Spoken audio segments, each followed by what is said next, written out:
From the very beginning, Americans understood that liberty cannot survive without the freedom to speak openly, even when ideas are unpopular.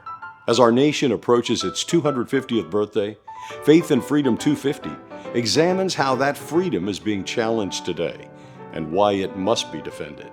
Our founders valued freedom of speech so deeply that they enshrined it in the First Amendment of the United States Constitution. They placed it among the very first rights that define what it means to be an American citizen. Under authoritarian governments, freedom of speech was never guaranteed. Unpopular ideas often carried serious, sometimes deadly consequences. The first generations of Americans understood this all too well. The founders believed freedom of speech was essential to liberty and to truth, not because all speech is good or right, but because truth must be tested in open debate.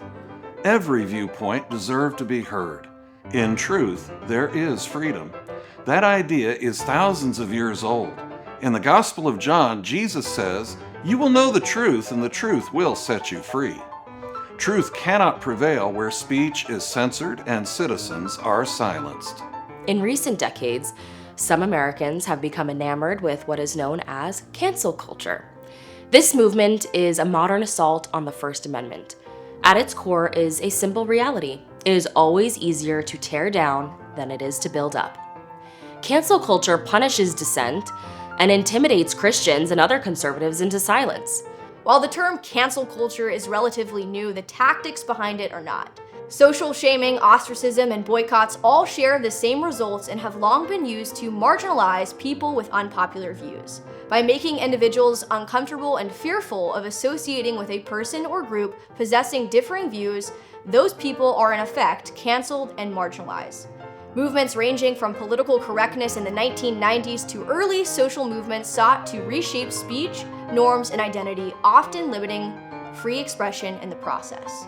Technology dramatically accelerated the trend of societal cancellation. Social media platforms gave nearly every American a platform to widely share their views. But these platforms are largely uncensored and unverified, allowing misinformation and outrage to spread globally in seconds. This environment gave cancel culture unprecedented reach and power. Hashtag activism connected to movements like Black Lives Matter and Yes All Women demonstrated how effective cancellation could be. But the hashtag #MeToo campaign in 2017 took cancel culture global. By 2020, cancel culture had become a powerful weapon used against individuals, schools, churches, businesses, and institutions, silencing them and pushing them out of public life. Christians often found themselves directly in the crosshairs. But Scripture calls believers to speak truth, following the example of Jesus. The Apostle Paul in Ephesians chapter 4, verse 15 urged Christians to be speaking the truth in love. Exercising their First Amendment rights, Christians preach, witness, and live according to biblical convictions. When those convictions clash with new cultural definitions of morality, gender, or life itself, Christians risk being canceled. Notable examples existed of how cancel culture has affected the lives of Americans over the past decade.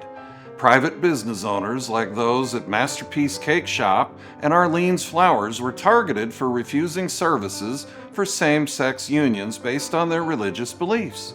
In Masterpiece Cake Shop versus Colorado Civil Rights Commission, the Supreme Court ruled in 2018 that the business owner had the right to act according to his faith. However, in a group of merged civil suits brought against Arlene's Flowers in 2019, the U.S. Supreme Court did not support that proprietor and let stand two unanimous verdicts by the Washington State Supreme Court that same-sex couples cannot be discriminated against on the basis of religious freedom. Technology companies have also played a major role. Major platforms like Twitter, Facebook, and YouTube have removed or shadow banned Christian, pro-life, and conservative content under the guise of misinformation or hate speech. Pro-life organizations such as Live Action have demonstrated that their content has been restricted, while pro-abortion advocacy was simultaneously being promoted. Professors, journalists, and members of other professions across many fields have also paid this price. They have been publicly disciplined or even lost their jobs over social media posts expressing their views. Conservative speakers are routinely protested or canceled, while left-leaning voices are often welcomed under academic freedom. Just a few months ago, Turning Point USA Charlie Kirk paid the ultimate price when he was tragically assassinated while speaking on a college campus in Utah. In response, Christians must choose courage over comfort. Following Christ means speaking truth with humility and love, even when that truth is unpopular. Cancel culture relies on shame, humiliation, and silence. Defeating cancel culture requires the support of Defeating cancel culture requires the support of schools, churches, businesses, and platforms that protect free speech and biblical values. It necessitates that American citizens embrace the concept of free and open debate, working through discourse with dialogue rather than cancellation or violence. When speech is policed, fear takes control. Cancel culture breeds conformity and weakens honest debate, reducing freedom of speech to something we fear rather than practice. But free speech is more than a constitutional right. It is a moral responsibility. Truth remains truth even when it offends the culture of the movement. It does not change. Americans must stand together to defend this liberty, resist the urge to cancel one another, and ensure that truth itself is never canceled. The founders knew that liberty depends on open debate and on the courage to speak even when it costs something. As Americans, we must defend free speech, refuse to cancel one another, and protect the truth that makes freedom possible. This is Faith and Freedom 250 from the Herzog Foundation.